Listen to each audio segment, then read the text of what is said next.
ಸ್ವಲ್ಪ ತಗೊಂಡಾರೆ.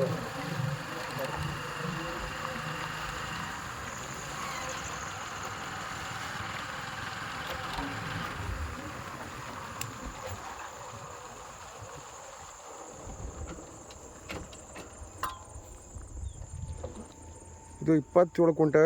ಈ ಥರ ಇಲ್ಲಿ ಡ್ರಾಪಲ್ಲಿ 26 ಕುಂಟೆ ಈ ಥರ ಜಾಗ ಇದು. ಸೊ ಇಲ್ಲಿ ಏನು ಪೆನ್ಸ್ ಹಾಕಿದ್ದಾರೆ ಇದೆ. ಇದು ಕೂಡ ಉಳುಮೆ ಮಾಡಿದ್ರೆ ಪಕ್ಕದಲ್ಲಿ ಇದೆಯಲ್ಲ ಇದು ಕೆಂಪು ಲ್ಯಾಂಡು. ಈ ಥರ ಬರುತ್ತೆ ಮಣ್ಣು.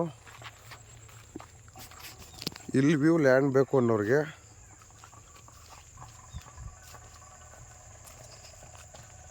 ರೆಕ್ಟ್ಯಾಂಗಲ್ ಆಗಿ ಬರುತ್ತೆ.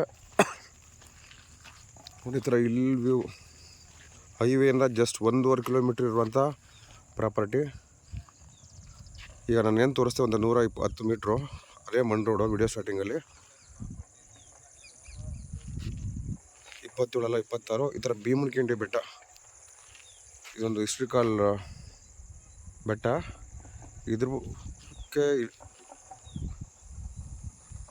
ವ್ಯೂ ಇರುವಂಥ ಇದೊಂದು 26 ಕುಂಟೆ. ನಾನು 27 ಅಂತ ಹೇಳಿದೆ, ಸಾರಿ 26. ಅಳತೆ ಅದ್ಬಸ್ತಾಗಿ ರಿಜಿಸ್ಟ್ರಿಗೆ ರೆಡಿ ಇರುವಂಥ ಪ್ರಾಪರ್ಟಿ. ಸುತ್ತಲೂ ನೋಡ್ಬೋದು ನೀವು ನೀರಾವರಿ ಪ್ರದೇಶ ಯಾವ ಥರ ಇದೆ ಅಂತೇಳಿ. ಇಲ್ಲಿ ಪಕ್ಕದಲ್ಲೇ ಊರು, ಇಲ್ಲಿ ಕಾಣಿಸ್ತಿದೆಯಲ್ಲ ಅದೇ ಊರು.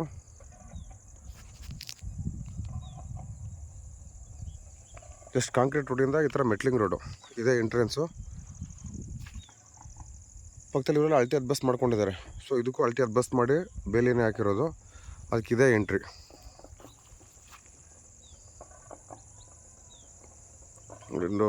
ಇದರಿಂದ 150 ಮೀಟ್ರ್ ದೂರದಲ್ಲಿ ಹಳ್ಳಿ ಮುಖಾಂತರ ಪಾಸಾಗಿ ಬರಬೇಕು. ಇದೆಲ್ಲ ಬಾಳೆ, ತೆಂಗು ಇವೆಲ್ಲ ಬೆಳೆದಿರೋದು ನೋಡೋದ್ರೆ ಗೊತ್ತಾಗುತ್ತೆ ಇದರಲ್ಲಿ ನೀರಾವರಿ ಯಾವ ಥರ ಇದೆ ಅಂತೇಳಿ. ಇದೊಂದು ಹಿಸ್ಟ್ರಿಕಲ್ ಭೀಮನಕಿಂಡಿ ಬೆಟ್ಟ ಅಂತೇಳಿ ಈ ಥರ ವ್ಯೂ ಬರುತ್ತೆ. ಅದು ಬಿಟ್ಟರೆ ಲ್ಯಾಂಡ್ ಲೆಫ್ಟ್ಗೆ ಈ ಥರದ್ದು ಬಸವನ ಬೆಟ್ಟ ಅಂಥೇಳಿ ಇದ್ರ ವ್ಯೂ ಸಿಗುತ್ತೆ. ಕೆಂಪು ಮಣ್ಣು, ಲ್ಯಾಂಡು ಲೆವೆಲ್ ಆಗಿದೆ, general category property, clear titles, ನೀರಾವರಿಗೇನು ಸಮಸ್ಯೆ ಇಲ್ಲ.